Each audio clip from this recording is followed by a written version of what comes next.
علامتوں میں سے ایک علامت یہ بھی ہے کہ غیر حتمی علامات میں یہ بات مذکور ہے کہ امام کے ظہور سے پہلے ہجرتیں بہت زیادہ ہو جائیں گی. اور آپ آج کل دیکھ لیجئے کہ دنیا میں ہجرتوں کا بہت زیادہ ٹرینڈ بن گیا ہے اور بڑی تعداد میں لوگ خصوصی طور پہ مسلمان ممالک سے یورپی ممالک امریکہ کی طرف ہجرت کر رہے ہیں. اور یہ ٹرینڈ اتنا زیادہ ہو گیا ہے کہ باقاعدہ ایک ریہیبلیٹیشن سینٹر ہر ملک کو کھولنا پڑ رہا ہے. یعنی جو مہاجرین آتے ہیں ان کو اس سینٹر میں ٹھہرایا جاتا ہے اور اس سینٹر میں باقاعدہ ٹریننگ دی جاتی ہے اور اس ملک کے کلچر سے روشناس کروایا جاتا ہے اور پھر کہیں جا کے ان کو اس کی سٹیزن شپ دی جاتی ہے. ایک زمانے میں ان ممالک میں جہاں انگلش بولی جاتی ہے جانے کے لیے آئیلیٹس اینڈ ٹوفل کا ایگزام ہوا کرتا تھا کہ اگر آپ کو ان کی لینگویج نہیں آئی تو آپ ان کے ممالک میں کیسے ایڈجسٹ کریں گے. آج کل اس لینگویج سے آگے ایک اسٹیپ آگے ٹریننگ ہو رہی ہے اور وہ ٹریننگ کیا ہے؟ Cultural adaptation. کہ آپ جس ملک میں رہنے جا رہے ہیں وہاں کا کلچر اڈاپٹ کیجیے. اب ایک شخص جو ایران، عراق، پاکستان جیسے کنزرویٹو ملک یا ماحول سے امریکہ اور یورپ جا رہا ہے تو وہاں کا جو آزادانہ ماحول ہے، مادر پدر ماحول ہے، گناہوں سے بھرپور ماحول ہے یا دینداری سے آری ایک ماحول ہے، اس ماحول میں ایڈجسٹ ہونے کے لیے آپ کو باقاعدہ ٹریننگ دی جاتی ہے. ناروے میں پہلے یہ سینٹر کھلا، فن لینڈ میں یہ سینٹر کھلے، بیلجیم میں یہ سینٹر کھلے، اب اٹلی میں یہ سینٹر کھلا ہے اور باقاعدہ آئے دن کسی نہ کسی ملک کے ریہیبلیٹیشن سینٹر یا دوسرے لفظوں میں برین واش سینٹر کا تذکرہ موجود ہوتا ہے.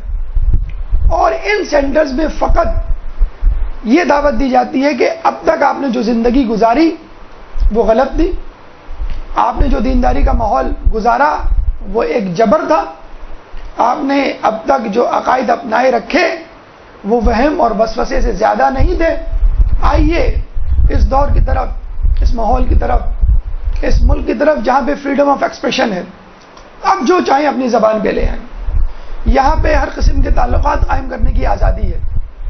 یہاں پہ ضروری نہیں کہ آپ اپنے والدین کی بات مانیں، یہاں ضروری نہیں کہ آپ اپنے بیوی بچوں کے ساتھ رہیں.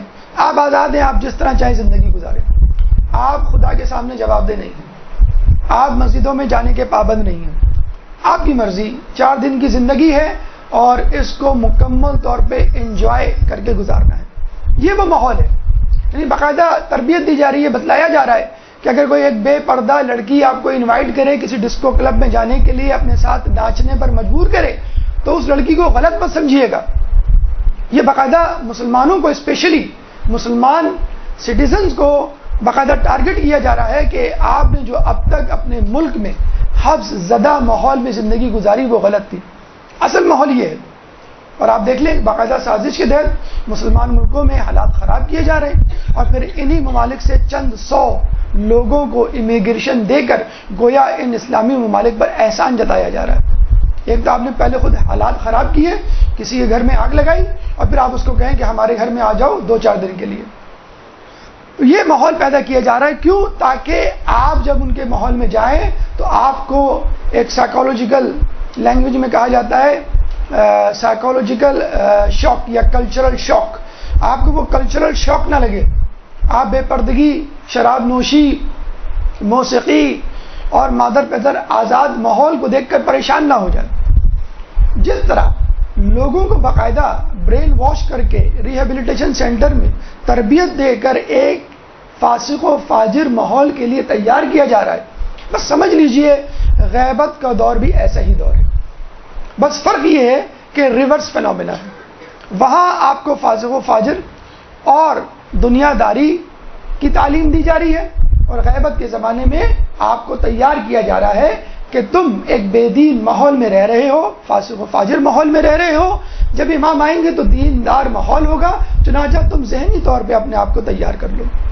تو دیکھا جائے غیبت کا دور جتنا طویل ہوگا اتنا ہی زیادہ آپ کے لیے آسانی ہے.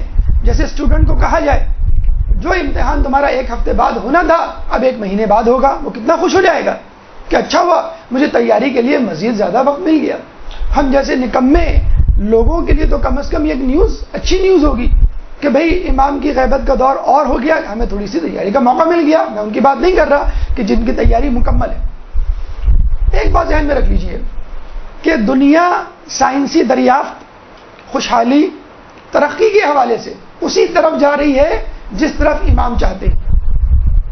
دنیا اسی طرف سفر کر رہی ہے جس طرف امام چاہتے ہیں کہ سفر کرے، لیکن دنیاوی اعتبار سے، ترقی کے اعتبار سے، خوشحالی کے اعتبار سے، تعلیم اور علم کے اعتبار سے، لیکن گناہوں کے اعتبار سے، نیکیوں کے اعتبار سے، ظلم و عدل کے اعتبار سے مخالف میں سفر کر رہی ہے۔ جبھی تو کہا گیا کہ امام جب آئیں گے تو اس دنیا کو عدل سے بھر دیں گے جس طرح یہ ظلم سے بھری ہوئی تھی۔ برحمتك يا أرحم الراحمين وصلى الله على محمد وآله الطاهرين